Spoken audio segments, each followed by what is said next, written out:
কয়েক মাস ধরেই ভারতের বিভিন্ন জায়গা থেকে বাংলাদেশি সন্দেহে আটক করা হচ্ছে ভারতীয় বাঙালিদের। এমন অভিযোগ আসছে একের পর এক। তবে পশ্চিমবঙ্গের মুখ্যমন্ত্রী মমতা ব্যানার্জির দাবি, বাঙালি মানেই বাংলাদেশি, এই ভুল ধারণাকে উস্কে দিচ্ছে ভারতের কেন্দ্রীয় সরকার। এমন পরিস্থিতিতে লোকসভায় নরেন্দ্র মোদীর নেতৃত্বাধীন দল বিজেপি নেতাকর্মীদের পাকিস্তানে পাঠানোর দাবি তুলেছেন এক তৃণমূল নেত্রী। বিস্তারিত জানাচ্ছেন শেখ ফরিদ।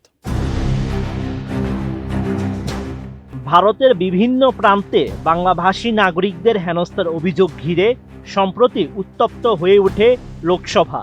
সেই সঙ্গে অভিযোগ উঠতে থাকে স্পিকার ইচ্ছাকৃতভাবে তৃণমূল সাংসদদের কথা বলতে দিচ্ছেন না। এই সময় বিজেপি নেতাকর্মীদের নিয়ে বিস্ফোরক মন্তব্য করেছেন তৃণমূল সাংসদ শতাব্দী রায়। পশ্চিমবঙ্গের মুখ্যমন্ত্রী মমতা ব্যানার্জির দাবি, বাঙালি মানেই বাংলাদেশি। এই ভুল ধারণাকে উস্কে দিচ্ছে কেন্দ্রীয় সরকার। এই বিতর্কের সবচেয়ে আলোচিত ঘটনা সোনালী খাতুনকে ঘিরে, যাকে ভারতে ফেরালেও তার উপর থেকে বাংলাদেশি তকমা সরাচ্ছে না মোদী সরকার। এই পটভূমিতেই সংসদে বিস্ফোরক বক্তব্য শুরু করেন শতাব্দী রায়। তিনি জানান, এই বছর উড়িষ্যায় 444 জন বাঙালিকে বাংলাদেশি সন্দেহে আটক করা হয়েছে। এদের বেশিরভাগই মুর্শিদাবাদ, মালদহ ও বীরভূমের বাসিন্দা। এমনকি একজন অন্তঃসত্ত্বা মহিলাকেও নাকি বাংলাদেশে পুশব্যাক করা হয়েছে। এই তথ্য সামনে আনার কয়েক সেকেন্ডের মধ্যেই বিতর্কে আগুন জ্বলে ওঠে।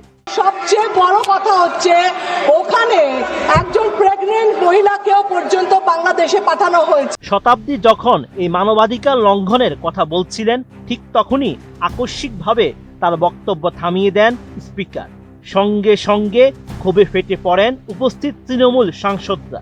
এই সময় পরিস্থিতি নিয়ন্ত্রণের বাইরে চলে যাওয়ার আগেই স্পিকার বাধ্য হন শতাব্দীকে আবারও বক্তব্য রাখার সুযোগ দিতে।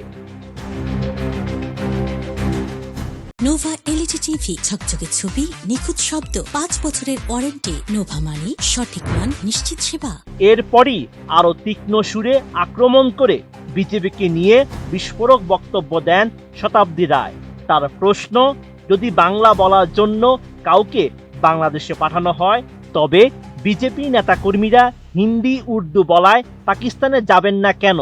তৃণমূল নেত্রীর এমন মন্তব্যে তীব্র প্রতিক্রিয়া সৃষ্টি হয় লোকসভায়। এই সময় সরকারের পক্ষ থেকে প্রতিবাদ উঠলেও শতাব্দীর বক্তব্য এরই মধ্যে আলোড়ন সৃষ্টি করে ফেলেছে।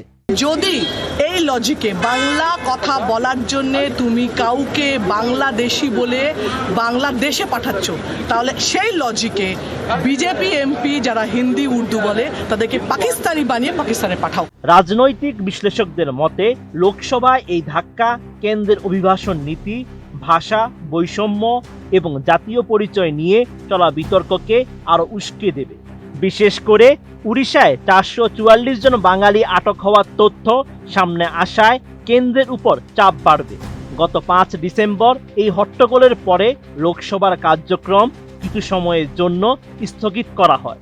তবে এই ইস্যুর রাজনৈতিক প্রতিধ্বনি আগামী কয়েকদিন আরো জোরালো হওয়ার সম্ভাবনা রয়েছে।